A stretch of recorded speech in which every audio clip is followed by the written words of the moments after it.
I'm your host, Kelly Morgan, indie author and indie publisher. Welcome to another episode of The Author's Mic. Welcome to today's episode.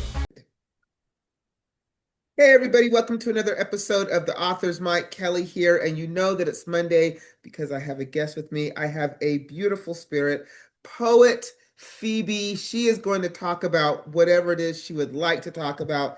As I say, I am always very excited when anybody comes on and shares this platform with me, but I have a special spot for any author of color who decides to share this platform with me because there's just not enough spaces for us, right? So this is a Absolutely. space for all, but I really like to highlight authors of color. Phoebe, welcome. Hi, thank you so much. Thank you so much for having me. I am excited. I go by Blue Poetress, so if anybody looks for me for my work, my platforms, Blue Poetress is my pen name that I go under. But I am excited. Thank you so much, Kelly, for having me on. You're so welcome. So let's get into the journey. So you say that you are a poet, right? hmm And so do we have published work out there? We do, AKA call her woman and bend the knee. Um, this is my latest venture. She was a 3-year labor of love. It is a heroic crown of sonnets, which, if you know anything about sonnet work, it is extremely hard and challenging. And I like to tell the story of how I came to be to write sonnets. So, in my real life, I'm an English teacher. I have been an English teacher for, oh my God, going on 25 years. And I'm on my retirement journey, whoop whoop for me. And I decided right before COVID hit that I wanted to go back and get my MFA in creative writing because as a teacher, I had been encouraging my students to follow their dreams for decades. And one of my kids turned to me and was like, well, Miss EJ, what about yours? Um, and I was like, you have a point. They're like, you keep talking about publishing your book, you keep talking about going back to school, do it. And so at the ripe old age of 40 something, I went back to school to get my MFA. While I was there, my professor asked me to take her sonnet class. I said no the first time because as an English teacher, I hate sonnets. I hate them. I detest them. Um, I never saw myself in them. So when she invited me, I said, I don't want that. And then she was like, okay. She asked me second time, said no again. By the third time, she decided to ramp up her persuasion and she shared with us a wreath for Emmett Till, which is a heroic crown of sonnets about coming from the perspective of Mamie Till, Emmett Till's mother. It is the most beautiful thing I've ever read. And learning about Marilyn Nelson and how she came to write that and wanting to put it out there to educate our youth on Emmett Till's story and share the pain of Mamie Till, it was so inspiring. So I signed up for the class, and little by little, I still hated sonnets, but I wanted to challenge myself. So in class, I wrote one sonnet, and my professor was like, you should expound on that." And after I graduated, it kind of sat on the back burner for a while and came upon it one day, and I was like, "Huh, expound on it," she said. Okay. And I spent Saturdays taking my son for his internship, sitting in a room in Pace University, just writing and completing this heroic crown of sonnets where every last line connects to the first line. So it's 14 sonnets, and it becomes a heroic crown because the 15th sonnet are all of those attached lines. Um, and I I don't think I've ever been more proud of something that I've written, specifically because it was so hard to do, something that I did not like to do, and just being able to do the research about our history of as women, going all the way back from biblical days to present day, talking about, Henrietta Lacks, talking about our fight in wars, talking about going back all the way to, Nefertiti, and it was profound. And in our current society where our young girls, as I see as an educator, they're lost. There's not that sense of pride that we had growing up. Um, and I wanted this body of work to show not just our young girls, but our women, because there are some lost women out there, um, where we came from, what it means to be a Black woman, um, our traumas, our hurts, the pain, the beauty, the knowledge, the history, all that we come from. There's pride in that, and I wanted to bring back that sense of pride, and so that's how I came to write this here book right there. Well, it's very powerful if you know where you come from, Hmm. right? It can be a power move. So I'm listening to you speak and I'm thinking, how many people really know what a sonnet is? I know what a sonnet is, but Yeah. for those who don't know, tell us what a sonnet is. So I always reference, because most people, when you think of sonnets, you think Shakespeare. And when I try to explain it to my students with Shakespeare, we grew up with the ba ba ba ba ba ba ba ba ba ba ba ba ba ba ba ba, that iambic pentameter, that rhyme scheme. Mhm. And there are different forms of sonnet. So you have a Shakespearean sonnet, you have a Spenserian from John Swetzer. There's so many different types of sonnets. And it's specific word count, and then there's the rhyme pattern.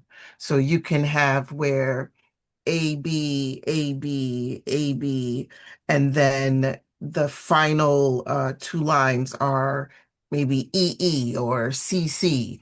So that rhyme scheme and counting words. People used to laugh at me when I was writing because I would literally be sitting, no, literally counting on my fingers to make sure, um and even after graduating, reaching out to my professor, like, because as a Black woman, again, the only other Black woman that I knew that wrote sonnets was Marilyn Nelson, and I wanted it to be recognized as an actual sonnet, because my professor was like, take creative license, rhyme how you want to rhyme. And I said, no. I said, I want people, when they pick up this book, I want them to acknowledge that I really took the form of a Spenserian sonnet and made sure to follow that guideline.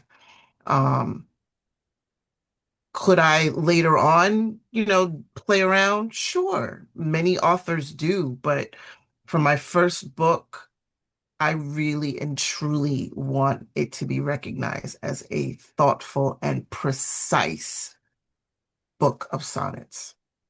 So it's sounding like this is your first book out the gate, right? Is It's this the first not. one? The It's just first the first one that I'm really, really, really, really, really, really proud of. Gotcha. Okay. I have two others. So with being three published books, correct? Mhm. Are you an author? Are you a poet? Or are you a storyteller? Um, I will take the fourth box, Alex, of all. Good I am all answer. of the things. Um, yes, I feel like I am an author, and I tell stories. Don't As authors, we all tell stories.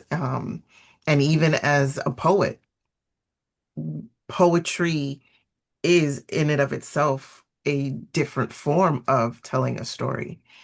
Um, my professor told me that I'm quotillion, that my poetry, as she's grading all of my body of work, she says that I write from what I see. I write from what I see, from what I hear, from what I touch, from what I smell. My poetry comes from my life, my experiencing things that are around me. Um, so I absolutely am a storyteller in all the things that I do. Even as educators, we have to tell stories to connect to our students. Um, so yeah, I'm all the things. Fantastic. So if somebody wanted to connect with you, follow you, get the book, see what's on the horizon, how do they do that? I am on all social medias. Um, I am on TikTok. Actually became a little bit TikTok famous, a little bit, a couple of 100,000, followers, That's very cool, though, right? Right. I'm on Instagram, I'm on YouTube. You can get my book on Amazon. You can get my book, Barnes and Nobles, Book Baby. I do have a website also, my business platform, bluepoetresscreations.com. And there I try to keep everybody update on the things that I have coming up, where I'll be, where you can find me. I'm everywhere, girl.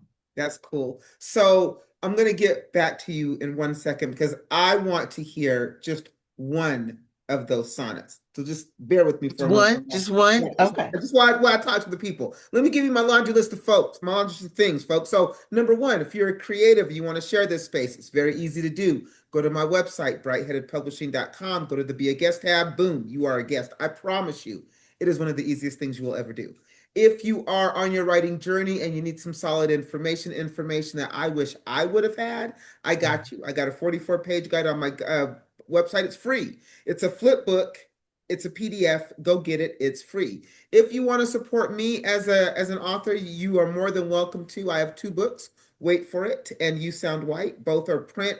Wait for it's an audiobook. I will ship them to you at no charge. I got goodies, but you know what? No pressure. Do you get them wherever good books are sold? And lastly, y'all, we do have a book club, right? My goal for 2026, one of my goals is to grow this book club as big as I can get it. Why, you say? Because we only support indie authors. So whose ever book this book club reads is going to have the full support of the IRS, the Indie Reader Society. You can join us as a reader. You can pitch us as an author. All the information is on the website. So back to Phoebe. I've been listening to you talk about these sonnets and the book and everything that you got going on. And so I want to hear one of them from the book, Call Her Woman and Bend the Knee. I would like to hear like give me one of your favorites or one that you think would just move us. I'm so excited to hear. Just share with us. Share with us. Okay. So everybody, when I've told the story about the sonnets, I kind of worked my way backwards, which, because I first started writing it forwards and then I ended up writing it backwards. So I took that sonnet from my professor that she said I should expound on. It's the last poem, but it really is the first poem because all the other sonnets fed off of it. So it's an interesting writer's conundrum. But so this is the last one, which is technically the first. Woman is she.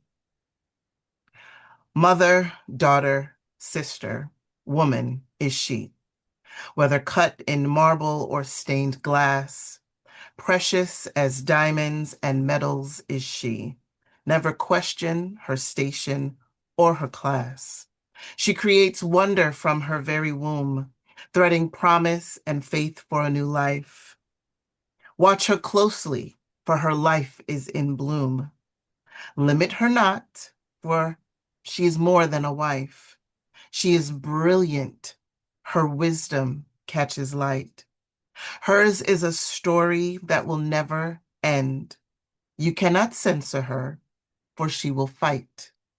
Her stellar magnitude should not offend.